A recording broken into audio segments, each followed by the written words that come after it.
Welcome to the Bryan Callen Show. We're going to get into a lot of stuff. Let me give you my day's little housekeeping really quickly. This weekend, Mic Drop Comedy Club. Mic Drop Comedy Club, San Diego. Come get some. I'm there this Thursday, Friday, Saturday. That's tomorrow, Friday, Saturday. Then I got Fort Wayne, Indiana, Summit Comedy Club, January 13, 14. That's a Friday, Saturday. Then I got Dania, Florida. Dania, the Dania Improv, new club. It's about a half hour outside of Miami, I think. January 19, 2021. Never been there, can't wait. Love that part of the world. Nashville, Tennessee. Oh, I'm sorry. And then I got the Comic Strip in Edmonton. The Comic Strip in Edmonton, February 23, 24, 25. It's going to be very cold. I can't wait. And then Nashville, Tennessee, Zanies, March 2, 3, 4. Peace. Bryan Callen, this is his intro song. Bryan Callen, it's one hell of an intro song. His comedy is marvelous. He's a genius in world politics.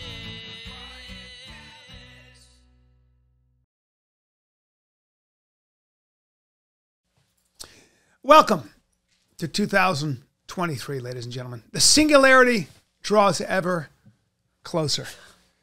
I have 3 more trays in my Invisalign. That's the good news. I got less than a month in this bullshit. And then I'm going to take them out. I'm going to remove the little nubs on my teeth. I'm going to whiten my teeth. Apparently they have to file my bite down so it's perfect. Still a lot of work. I know, a lot of work to be done.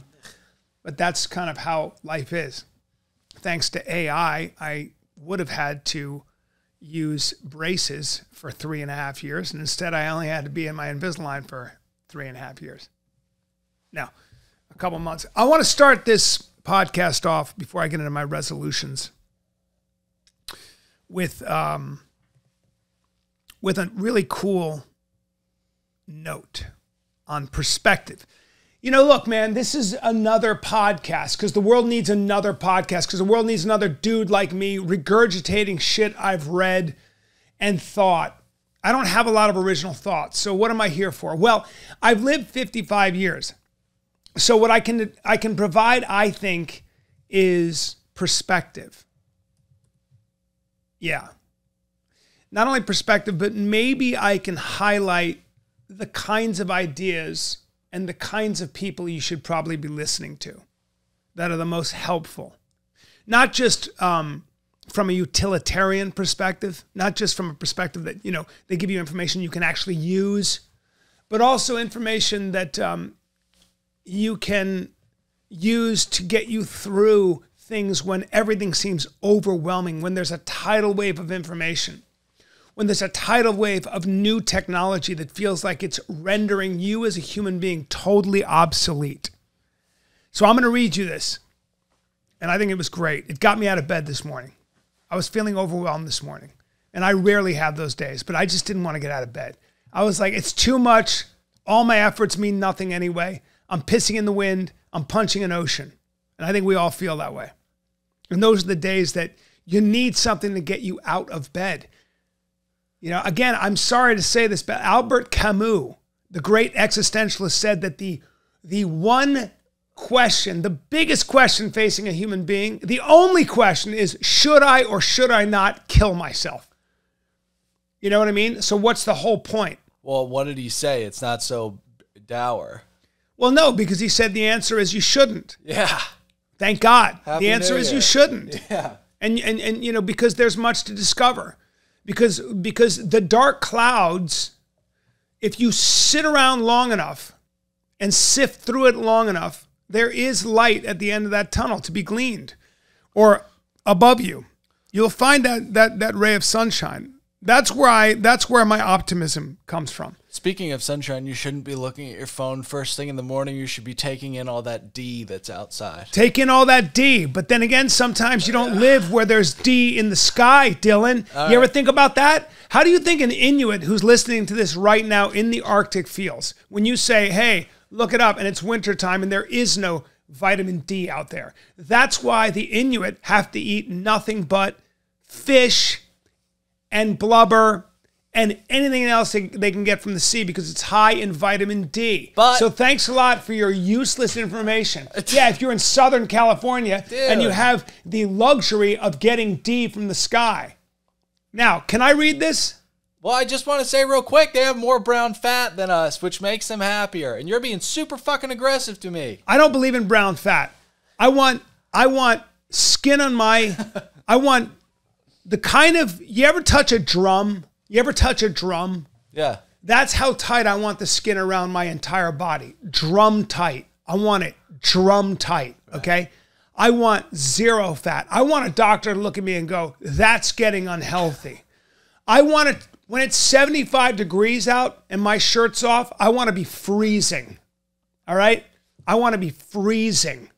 I want to be able to, I want to be in danger of catching pneumonia because I got no brown fat. Because all you can see is skin and striations. Because striations and happiness go hand in hand. Now, I've already gone too far. Before we get to my resolutions, which I don't believe in. Well, yeah, we're going to get to that too. I want to read this to you. This is what I provide to you. I wish I'd written this. But this is why I read history. I always read history. History gives you perspective. It doesn't just stop you from making the mistakes your forebears made. It doesn't just give you good pattern recognition. It gives you perspective on how good you may just have it, no matter how bad it seems. I'm going to read this. For a small amount of perspective at this moment, imagine you were born in 1900. When you were 14, World War I starts and ends on your 18th birthday with 22 million people killed. 22 million. Later in the year, a Spanish flu epidemic hits the planet and runs until you are 20. 50 million people die in those 2 years. Yes, 50 million. You thought COVID was bad? When you're 29, the Great Depression begins. Unemployment hits 25, global GDP drops to 27%. That runs until you are 33. The country nearly collapses along with the world economy. When you turn 39, after all that, World War II starts. And you aren't even over the hill yet. When you're 41, the United States is fully pulled into World War II. Between your 39th and your 45th birthday, 75 million people perish in the war, and the Holocaust kills 12 million. At 52, the Korean War starts and 5 million perish. At 64, the Vietnam War begins, and it doesn't end for many years. 4 million people die in that conflict. Approaching your 62nd birthday, you have the Cuban Missile Crisis, a tipping point in the Cold War. Life on our planet, as we know it, could well have ended, and great leaders prevented that from happening.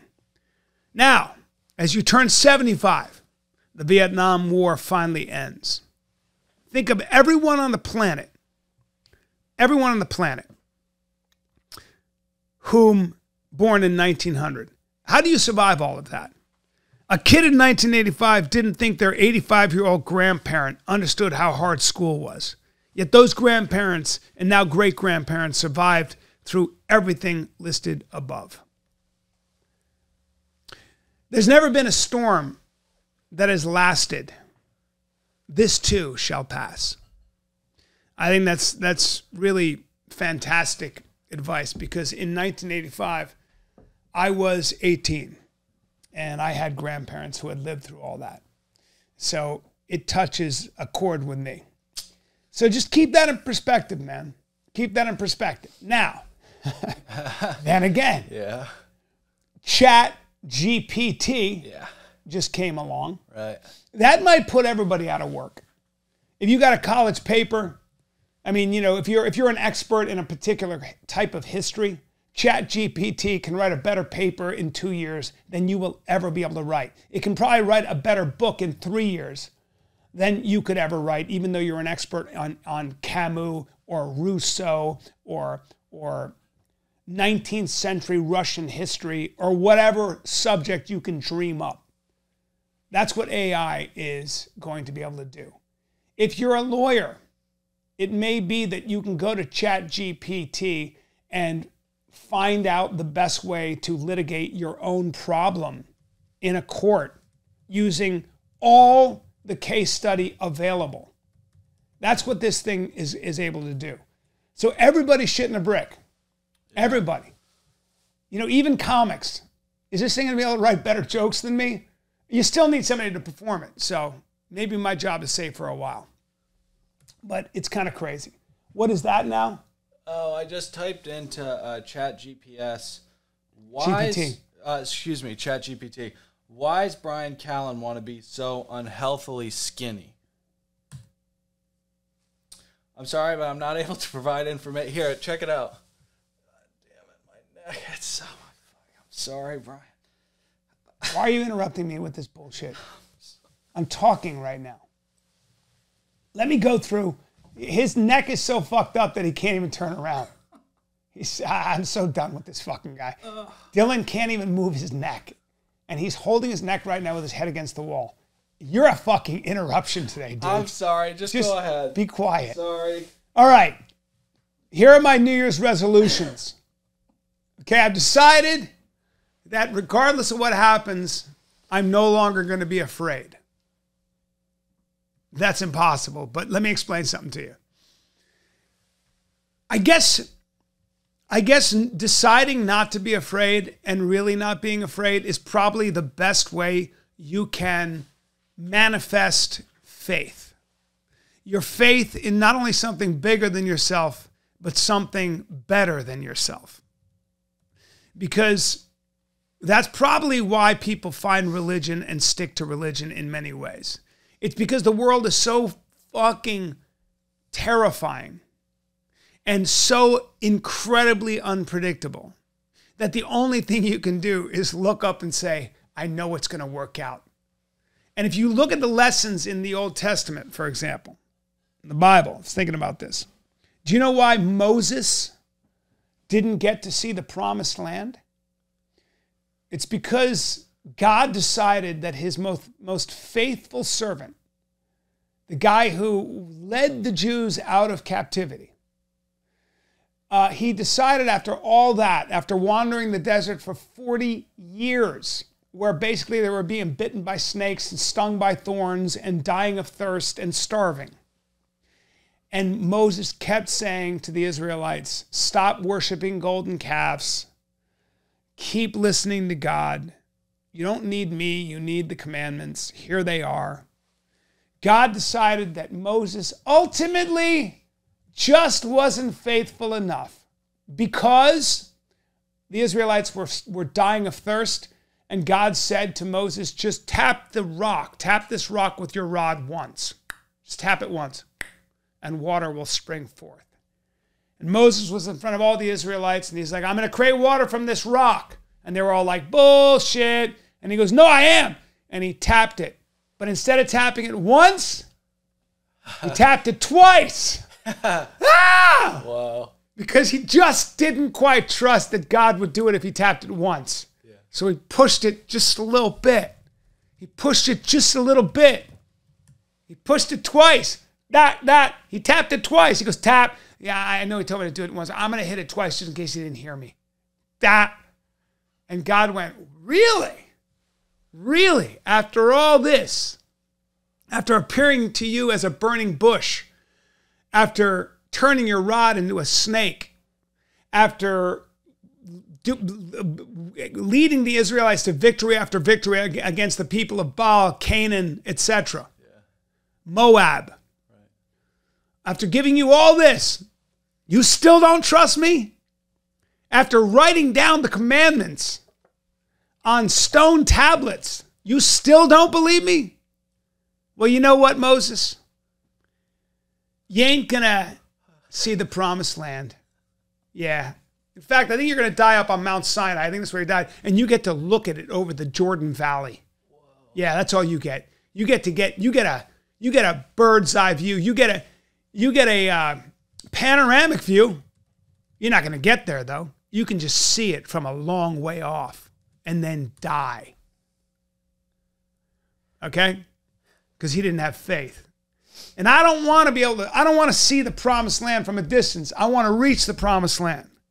So my New Year's resolution is, as Jordan Peterson said, is to act as though God exists in the world. I can't prove it, but I'm going to act like God exists in the world. Now, what God should I really pray to? Because it seems like the God of the Old Testament was the one who was like, kill the sinners and you will die because I'm going to open the ground because you didn't trust me and everyone must perish. Whoa. He was mean. No, he was very mean. The God of the Old Testament was super mean, very homophobic too. But then along comes Jesus and says, hey guys, everybody calm down. I talked to him. And you're saying the Jewish God was homophobic? I'm saying the Jewish God, the Abrahamic God, let's call him the Abrahamic God, was a God of very strong lines. He drew very strong lines. He was very strict, and wasn't afraid to take his own children and cast them asunder. In fact, turned his back on the Israelites. If you read the entire, not just the Torah, but if you read the entire Bible, at the end, he basically turns his back on the children of Israel and says, I'm done with you guys. I'm done. I'm not coming. I'm not going to be talking to you anymore. You'll see me when I come back, and I'm not going to be pretty. Yeah. I'm going to come back as the Messiah. It's going to be ugly for you. But, you know, and the day of judgment will be, it won't be so nice. But for now, I'm going to let you guys just scatter the earth. Yeah. And I'll leave the door open just a little bit. I mean, I'm not totally closing the door on you, but don't bother talking to me because I won't be around. Right. Because you guys didn't trust me and you needed a king. You kept asking for kings. I gave you David. I gave you Solomon. I gave you all the judges in the book of Judges, the book of Chronicles. Right. Still wasn't good enough for you guys, and you totally lost your way. You kept worshiping false idols. I kept giving you warnings. I kept sending the Persians, the Babylonians. I kept sending the Assyrians in to enslave you and raise your temples. But you guys just didn't listen, so I'm out. Yeah. That's what's genius about the entire King James Bible. Now you get to the the New Testament, and this radical rabbi named Jesus comes along, starts performing miracles, and says, hey, there's this new covenant. I talked to him, and everybody's allowed in. It's not just the Jews, everybody. Just all you got to do is love your enemy. Yeah. Mean it. And you love agapically, right? Like love everyone, truly, but you have to mean it. And if you love everyone, you'll realize that everyone is the same. We're all of the same moral worth. The genius of, this is turning into a religious podcast. The genius of monotheism, the idea that there's one God, is that it puts all of us in the same category when it comes to moral worth. We're all brothers and sisters. Yeah. Well, it also... What, motherfucker? Well, it's just such a silly thing to say because, you know, people really started dying in droves when monotheism popped around. Hey, bro, people have always died in droves. All I'm telling you is that will be one scholarly interpretation. Look, at the end of the day, here's the thing. So my first New Year's resolution is to have faith, and every time I get afraid, to look up at the sky and ask for courage.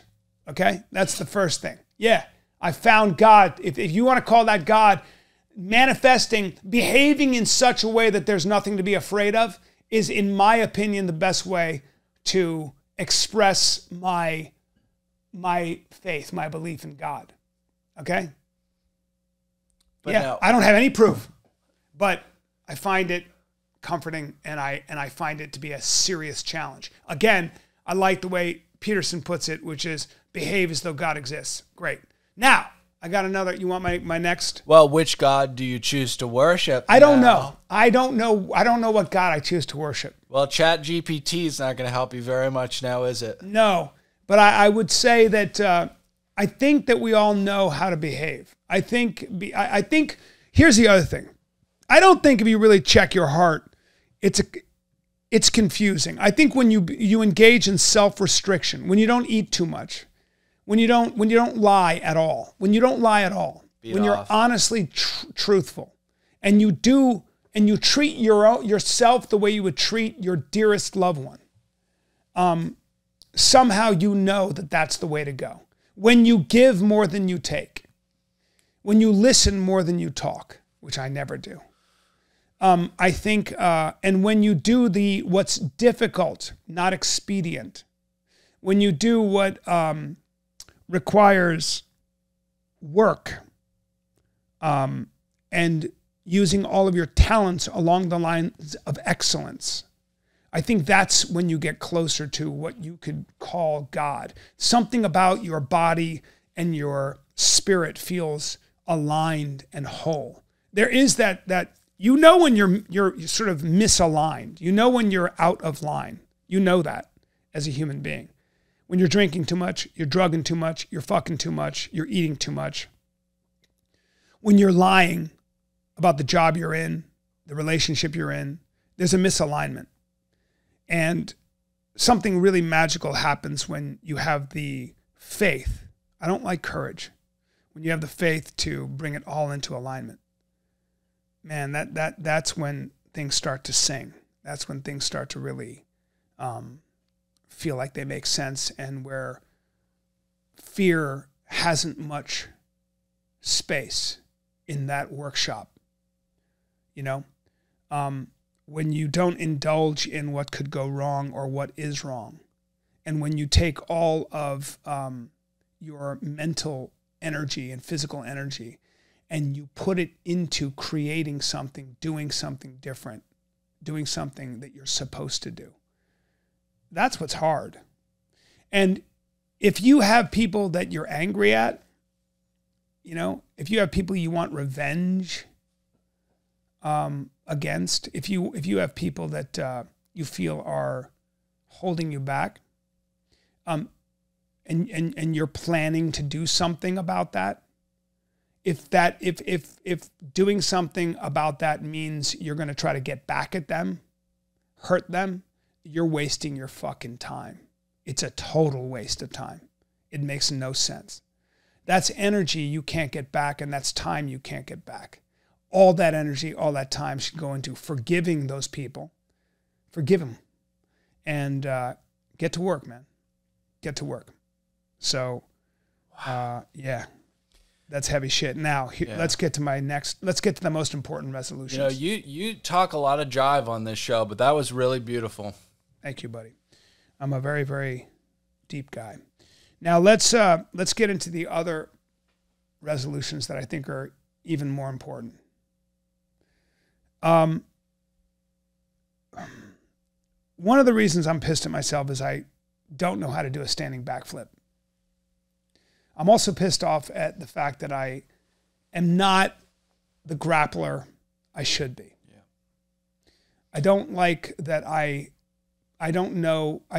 My takedown defense and my takedown offense are sorely lacking. Not good. When I'm on the ground, I am no longer in any way proficient. Nope. I don't need you commenting on that. Sorry. All right? And I teach my son boxing, but I'm not in the ring. I'm not doing any sparring.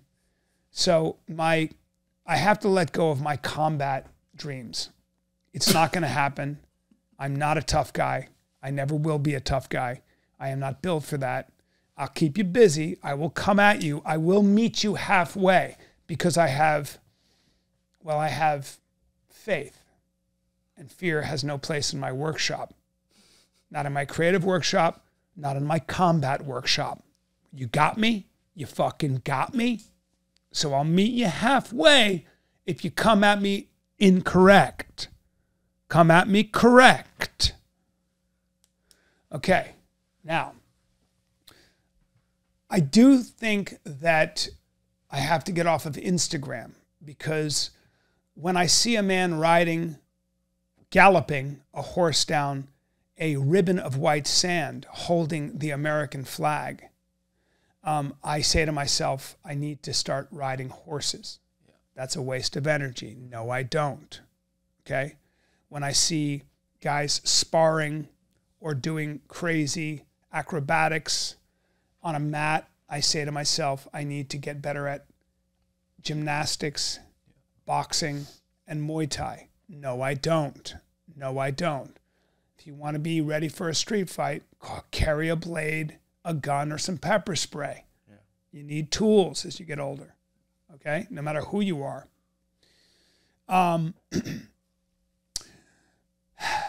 But I do think that 2023 is the year of dance. It's the year of dance. Specifically, it's the year of salsa, rumba, and merengue. All right? It's about time I get a little Latin spice in my life. So I hope my wife is ready, because I'm going to be taking dance class. And I promise you this. My dance game is going to be scary. It's going to be scary. It will be a language that I am fluent in. Right now, I'm on I speak a couple words, but I'm going to have full-blown salsa conversations with my lady or any lady that steps to me, okay? And I'm going to float, because if there's one thing I'm built for and one thing I still got, it's a body for dance. At 55, I'm that elastic. Ask me if I have any pain. Do you have any pain? Nope. Ask me if my knees are rickety. Are your knees rickety? Nope. Ask me if my back has trouble twisting. Does your back have... Nope. Ask me if my hips have problem. Do your hips have problems? I'm not done. Ask me if my hips have problems being on a gyroscope like swivel. Do your hips have problems No. being on a... No, sir. Okay? So, there it is. So I'm going to start dancing, because life is too short not to dance. No, I'm not going to pick up the piano. No, I'm not going to sing. Those things aren't for me. They never were. It just didn't speak to me. And there are people that do it too damn well. All right? So I'm going to put to rest the mystery that is music, the mystery that is combat. Having said that, I am going to get back into some kind of a class where I'm kicking and punching. I might do some Muay Thai. I might definitely go back to boxing. I might do both. Yeah. And I want to do a little grappling periodically. I don't have the time, but my kids are going to have to take a back seat. Yeah, I said it. The other thing I'm going to do, and I'm saying it now, is I'm going to use this new language interface, ChatGPT, which some people have likened to the Gutenberg printing press in its originality, in what its impact will have. Okay? Where, it's going to be, it's going to change everything. It's going to accelerate the singularity. Okay? It is going to make human beings, as you know them, either obsolete or have to mesh with machinery, which we already are. All right? I know. Now, it's a thing, okay? But either way, I'm going to see if it can help me write some jokes. Dude, that's theft. I know, dude. I know it is. I'm not saying I'm going to use them. And I'll tell you something else. That's bullshit. Tell you something else. I'm writing a screenplay. I have written a screenplay. There's things that are lacking. I'm going to put it into ChatGPT. That is such... GPT to see if it can change my structure and make it a better screenplay. I'm saying it now. If I end up, I hope it doesn't give me other people's ideas. I don't know how that works. It's a dicey. I don't want to come up with a screenplay. I wrote this, and then it's like, it's plagiarism. Well, if I'm using technology to write. If sentient technology taps into the collective muse of humanity, are you in fact lying through your hands? Yes. Not really. I'm meshing with a technology that's already going to put me out of business. You got to start using it now. You've spoken a lot of holistic beauty today, and this endeavor that you're going out on it sounds like a lot of horse shit to me, and it makes me sad because it's counter to what you've been speaking. What are you talking about? Well, Why? I mean, dude, there's no spirit, there's no soul, there's no deity or heart to ChatGPT. You don't know that, dude. Oh, yeah, I do. ChatGPT might be the beginning of the singularity. I might already be in a simulation. I might look, the art that it's creating now is so close to real. And it's going to be about 5 years or less before the actual art, the actual animation that ChatGPT creates, the actual human beings speaking the words they would normally speak are indecipherable from what they're saying versus what the computer's saying. Okay. That we may already be, we might start to realize, oh, wait, this has already happened. Like you are actually a computer simulation and so am I. Dude. Wait, where'd you come from? Do you know? Cedars-Sinai. You came from 2 machines that produced you. Do you remember waking up?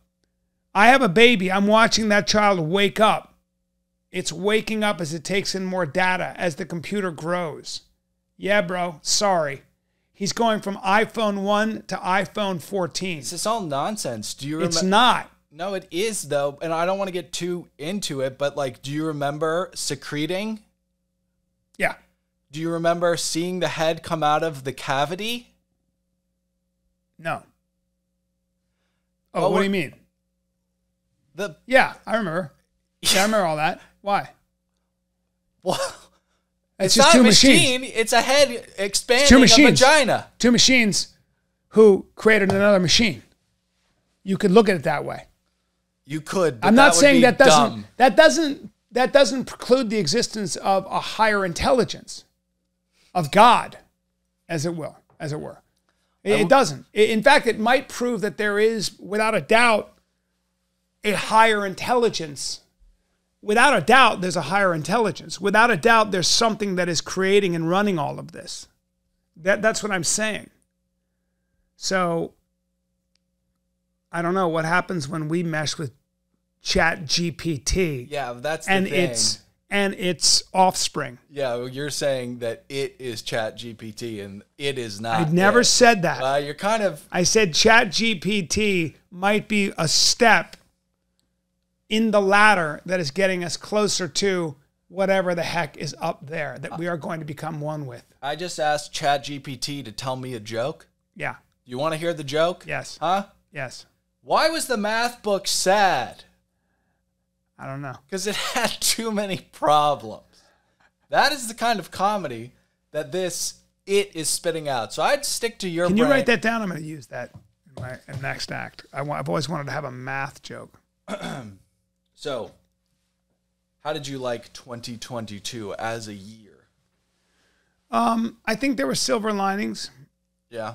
Yeah, I think that 2022 had silver linings. I think that the war in Ukraine was a terrible thing, but it was a big surprise to everyone who follows these things that the Western world galvanized against, at great cost to themselves, against Russian aggression. Mm-hmm. Yeah, I don't know. Well, kind of piggybacking off that, I thought that, I don't know, I'd just show you a couple highlights from 2022, and coincidentally, a couple of them do have to do with the invasion of the Ukraine. Let me see. Because we all did. Well, what I worry about is that in 2022, as it becomes easier and easier to create your own audience, that truth and fiction don't matter as much anymore because nobody knows what the truth is. And I worry that you can get away with behaviors that you never used to be able to get away with because the news cycle moves on in the next hour. So I don't know. Yeah. But I may be wrong about that. Probably are. Yeah, I think that I wonder at times how one would even do policy. I listened to a debate among various different quote-unquote feminists and non-feminists, intersectionality, and it always folds in on itself. It's either a group of people talking about how there's systemic sexism and it's impossible to do anything until we even the playing field, and then other people saying that that's a waste of time, other people saying that doesn't exist anymore. There was one woman who asked all these feminists who were saying there's a lot of systemic sexism. She said, give me an example of what you can't do because you're a woman. And none of them could. It was really interesting. None of them could, but they got really nasty with each other. And I realized, wow, this debate among feminists is aggressive, 2 of whom were transgender white men then they used to be men, now they're women, and you know, they are they call themselves feminine expansive, and one of them said, "I didn't know I'd be tone policed by a white woman." Tone policed. Yeah, well, you were. Sometimes, you know, just because you're a type of person that maybe got an operation and changed your, you know, your physical looks, doesn't mean you can't be told to shut the fuck up because you don't know what the fuck you're talking about. And just because you have an opinion doesn't mean it's a fact, you know. And there's a side of that. There's a school on the far left that believes that if somebody says something, no matter how outrageous, that you don't have a right to even mount an argument against it because you're too privileged to do so. So you have to sit and simply experience it. To which I say, shut up.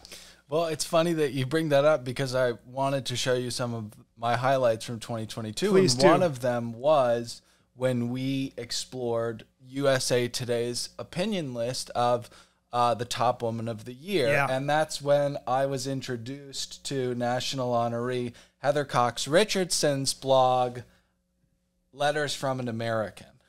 Letters from an American. A very, very important, I think it's a very, very important news outlet. And you seemed to disagree with that assessment because she's a white woman telling minority women what it's like to live like them. Oh yeah, that one. That woman. Did you subscribe? I didn't. I'm not interested. I'm not much interested in having a conversation about what's wrong with the world. I'd rather have a conversation with what's right with the world. You see, the people that actually make a huge difference in our lives, the people that invent things, that make things more convenient for us and provide a world of abundance, like, I don't know, food in the wintertime that ensures that you don't starve. The people who are responsible for filling 8 billion bellies, for example, or responsible for bringing you entertainment at the touch of a button, or the people responsible for coming up with medications that allow you to see your children through to adulthood. They're not so concerned. They don't have a lot of time to sit around and debate the importance of intersectionality and its various oppressions. Right. There's no time for that. What they have time for is solving problems and innovating our way out of those problems to a better world. Those are the kind of people I admire and would rather be around. Not somebody who writes a blog about how tough other people have it. It's a waste of my fucking brain space because you are living in the bubbliest bubble. Like if there's a bubble, you're in, you know, and if you took a bubble and there were a bunch of tiny little bubbles in that bubble, that would be, you'd be one of those tiny bubbles. I don't give a shit about what you have to say because you are essentially an intellectual masturbator. She wrote a great article today called The Curious Case of the Political Party in the Nighttime. But listen, if you want to be ignorant, you can be ignorant. Thank you, buddy. Another really beautiful moment from 2022 was the show of solidarity that Sean Penn showed Volodymyr Zelensky in giving him his... well, he gives him a gift. Sean looks good. He looks really good. Sean looks like he's fucking stopped drinking and stuff. He looks jacked out of his mind. Yeah. His face looks so strained. That's years of smoking and other things. Very happy with his... No, I feel terrible outside. It's a symbolic, silly thing. But if I know this is here with you, then I'll feel better and stronger for the fight. Wow. I love that. Sean Penn giving him his Oscar. Yeah. That's cool. Do you think it is? And yeah, I like Sean Penn. You don't think that's meaningless? No, I like Sean. I wish he had shown up in anything other than a T-shirt, but if you look like that, he's looking good. He's muscular. Yeah. And he's in a T-shirt. See, I thought you were going to say something like your Academy Award for whatever film is not going to do a whole lot in the fight against the Russians who have not yet mobilized. Yeah, but an Oscar is a big deal. Like that's something that your grandkids can look at, and it's up on a shelf. And he took it and he gave it to Zelensky. That's pretty cool. It's pretty cool. Yeah. Whoa. Because it's because what Sean Penn is saying is that my Oscar means nothing compared to what you're dealing with. Okay. So I like that. Oh, you do? Okay. Yeah. Well, you know what else is beautiful? What? Poetry. Yeah. Yeah, I've seen that. Dear President Vladimir Putin, I'm so sorry that I was not your mother. If I was your mother, you would have been so loved. You can stop this right now. Joyous. I'm not. First of all, we'll get flagged if we play this shit. Second of all, it was like my girlfriend in the 90s who said I could get to Saddam Hussein. I said, you could? She goes, yeah, I would just appeal to his heart. I would let me talk to him. I could stop him from this aggression. Yeah. Okay. Yeah. You seem to know a lot about geopolitics. Talk to Peter Zion. Okay. This is a struggle for Russia's existential existence. Okay. That's what's going on. They realize that Ukraine and the areas they're in are the only buffer zone they have to their existence for a lot of reasons, to the materials they have to import, to everything else. So I'll listen to the global strategist that is Peter Zion. The idea that you're going to take Vladimir Putin out and then Russia's going to be like, okay, we're getting out, there are plenty of people who are right behind Putin who would do way worse, who are not as temperate as Putin, who might use nuclear weapons. That's the big worry.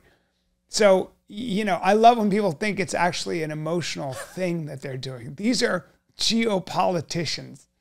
There is none of that shit. There is only winners and losers. And that's how it is. And a country behaves in its own best interest, whether they're the United States or Russia. Now, Russia grossly miscalculated. And I think that China is watching this very closely to see how we deal, because they've always had their eyes on Taiwan. But I'm not going to go into that. Watch the podcast with Peter Zion. Yeah. Watch any interview with Peter Zion. Read his book. Yeah. There are other people, of course, who are just, you know, who also have their perspective. But so you don't think that Annalyn McCord... What's her name? Annalyn McCord. She looks great. Very pretty. I wish she was my mommy. Yeah. She looks like she's got great genetics. Yeah. But I'm sure you are sorry that, you know, Vladimir wasn't your mother. He would have a debate with you, young lady, and I think you'd probably find yourself getting a Russian flag tattoo. Because, you know. So listen. You like to get me worked up, dude. No. It's just one more thing. Yeah. Well, it goes to show you that 2022 is kind of a bummer year, you know, and the highlights and stuff. You know, Madonna was on TikTok doing very sad things with a very strange face. Yeah. And Heidi Klum dressed up like a worm for Halloween. That was really strange. But right, just in the nick of time, Jeremy Piven got ran over by a snow... No, Jeremy Renner. Jeremy Renner, excuse me, got ran over by a snowplow. Yeah, that's terrible. Now, is he doing okay? I got two questions for you on this day. I don't think he is. Is Jeremy Renner doing better? And is that football player who collapsed is he breathing on his own? These are the two things I want to know. The football player is breathing on his own. Oh, thank God. But Jeremy Renner is not doing too hot because... He had blunt force trauma to his chest. Legs. It wasn't his legs. It wasn't his chest. No. So he might lose his leg? It sounds like he's going to lose his leg. He's still in ICU because that thing... God damn. That thing... Jesus. Oh, it's so awful. It's not funny. In front of his kids, I think. Good God. Now, Snowcat plow ran over his leg as he tried to clear path. Ah. you know a certain amount about the physical form, these meat suits. I don't know the visceral pain of that. It really makes my butthole tickle. Problem is you go into shock, which is even more dangerous, right? When you go into shock, that's how you can die. So I don't know what that was, but I know he had to be airlifted out. And I love that guy as an actor, and he's super smart, and I know people that know him and they love him. I think he had his issues with alcohol and drugs, but that guy's a great actor. Yeah. And he's a smart dude, and he's a good dude. Right. He's not a Hollywood guy. Right. He's just a really special guy. So plus he's a family man. So my prayers to him, his family, and to that football player, Renard. What's his name? What was that guy's name? Find it right now, and then if you could just wrap the show up with a quick eulogy for Barbara Walters. Barbara Walters, 92 years old. And I'll tell you something, I criticize the press a lot, but the Fourth Estate, a free press that can speak truth to power without being afraid of censorship or worse, is one of the foundations of our democracy, one of the foundations of this great experiment. And I often think to myself, if I was emperor of the world, which we all do at times, what would I do? And I get so mad at the mainstream media sometimes for, being beholden to ratings and these talking heads that spread misinformation on both sides. But I don't think I'd do anything. If I was a good emperor, if I was a good ruler, I would probably, if anything, figure out a way to take money and ratings out of the news. But I think even that would be probably impossible, probably would cause a ripple effect that I'm not aware of. So if you made me emperor of the world, I think I would always ensure that the press remained free to ask the difficult questions to those in power. And that's what Barbara Walters always endeavored to do. She did a great job at it. So there it is, in my opinion. 92 years old, what a life. She took naps. She was a big napper. So if you want to live a long time, apparently napping is one of the things you should always do. Damar Hamlin's still in critical condition. Damar Hamlin still in critical condition. God bless. And this has been another episode of The Bryan Callen Show. We got some great guests coming up. I'm excited, and we'll see you soon. Peace! And oh, by the way, as always, brought to you by Toehold, the best flip-flops on planet Earth. Expensive. We featured the Black Stingray for $1,000. Home of the $1,000 flip-flop. Not only did we sell it immediately, but we got more orders from all over the world than we can keep up with. And I said to AJ, I said, don't feature Black Stingray. They take too long to make, and they're $1,000, but they should be more because they're too expensive. But everybody wants them. When you put $1,000 pair of flip-flops out there, everybody seems to want them. And I think that for me, I've never seen a dime on this company yet, but there is no doubt that they are the best flip-flops. They're the best handmade flip-flops you can get with the best materials, literally, that you can buy on the market. So it probably costs us to make one pair of flip-flops if you take labor and materials into account. I'm talking about our flagship pair, like a vintage pair, like the leather, Wickett and Craig leather. It probably costs well over $100 in materials. Now you get that Stingray, it's going to cost you $200 just in materials. To give you an example, Tom Ford sunglasses cost you $800 to buy. They cost about $12 to $14 to make. So the point is, Toehold's business model, not good, but you will get the best flip-flops ever. How do you harvest Black Stingray meat? Oh, I'm going to read you something this was hilarious from Toehold. How do you what? How do you harvest Black Stingray flesh? How do you harvest Black Stingray flesh? Yeah. That's a really, really, that's a complicated thing. Okay. This is hilarious. We got this from somebody from Toehold. Okay. This is I don't know if this guy ever bought flip-flops, but this was so funny. This was a complaint. Your flip-flops have caused burns on my feet. Ow, it hurts so bad. Owie, ouchie. I'm going to sue you guys for burning my, hold on. I'm going to sue you guys for burning my tender feet with your Chinese foot traps. We're not made in China. It hurts so bad. My poor little feet are red and bleeding. What chemicals are on toe holds? We don't use those kind of chemicals. This is not how it's supposed to go. I was supposed to look cool. Now everything sees my burnt feet and laughs at me. They think I'm gay. Yeah. So, yeah, we'll read those out. If you leave us hilarious complaints, I will read them. I love it. And that's it, kids. Thanks for playing. We love you. Good night. Brian